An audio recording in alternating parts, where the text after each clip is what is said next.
America रूस के लिए खतरा खड़ा कर रहा है, लेकिन अब पुतिन ने अरब में ऐसा चक्रव्यूह तैयार किया है जिसमें अमेरिका बहुत तेजी से फंस रहा है। पुतिन ने ईरान के साथ सैन्य सहयोग बढ़ा दिया है। रूस ईरान को एडवांस तकनीक दे रहा है और भविष्य में न्यूक्लियर तकनीक दे सकता है। ईरान और रूस के मजबूत होते गठबंधन से अमेरिका की चिंता बढ़ गई है। ईरान के हथियारों की टेस्टिंग यूक्रेन में रूस के जरिए हो रही है। ईरान को युद्ध का अनुभव मिल रहा है और अब खतरा बढ़ गया है कि अरब में ईरान नया वॉर फ्रंट खोल देगा। तो क्या गल्फ में पुतिन ईरान के जरिए युद्ध छेड़ने का प्लान बना चुके हैं? जिस वक्त यूक्रेन के साथ 30 से ज्यादा देश खड़े हुए, उस वक्त अकेले रूस के साथ कंधा मिलाकर खड़ा हुआ ईरान। ईरान से रूस को मिसाइलों की सप्लाई मिली। ईरान ने ही रूस को शहीद ड्रोन दिए, जिन्होंने कम खर्च में यूक्रेन की जमीन पर भारी तबाही मचा रखी। 9 मार्च को भी रूस ने ईरानी ड्रोन से कई अटैक किए। संकट में साथ खड़े हुए ईरान के साथ रूस का गठबंधन मजबूत होना तय था, और अब जब इसका असर धरातल पर दिखने वाला है तो अमेरिका की चिंता बढ़ गई है।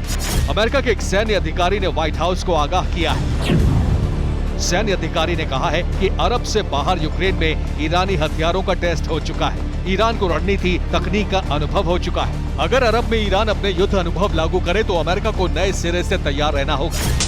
अमेरिकी सेना के जिस अधिकारी ने यह रिपोर्ट दी है उसकी तैनाती अरब में है। सैन्य अधिकारी ने कहा है कि मॉस्को से तेहरान को एडवांस तकनीक मिल रही है। ये रिपोर्ट अमेरिकी रक्षा मंत्री लॉयड ऑस्टिन के इजराइल दौरे से पहले आई और इजराइल पहुंचे ऑस्टिन ने प्रेस कॉन्फ्रेंस में इस पर चिंता जताई।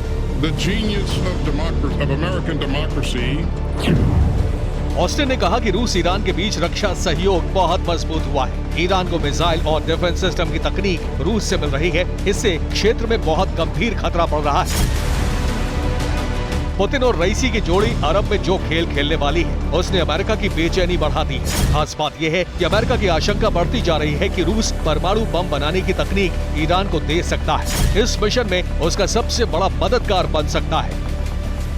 United States will not allow Iran to acquire a nuclear weapon. Austin ने कहा कि ईरान पर जल्द ही अमेरिका को अंतिम फैसला लेना होगा। अगर ईरान ने रूस की मदद से परमाणु बम बनाया तो ये अमेरिका और इजराइल दोनों के लिए सबसे बड़ा खतरा साबित होगा।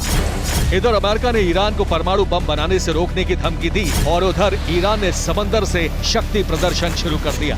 ईरान की नेवी ने नवाब शॉर्ट रेंज डिफेंस सिस्टम से समंदर में मिसाइलें दागनी शुरू कर दी। ईरान को सिर्फ रूस से ही मिसाइल तकनीक नहीं मिल रही है, अमेरिका विरोधी चीन भी ईरान को ताकतवर बनाने में जुटा है।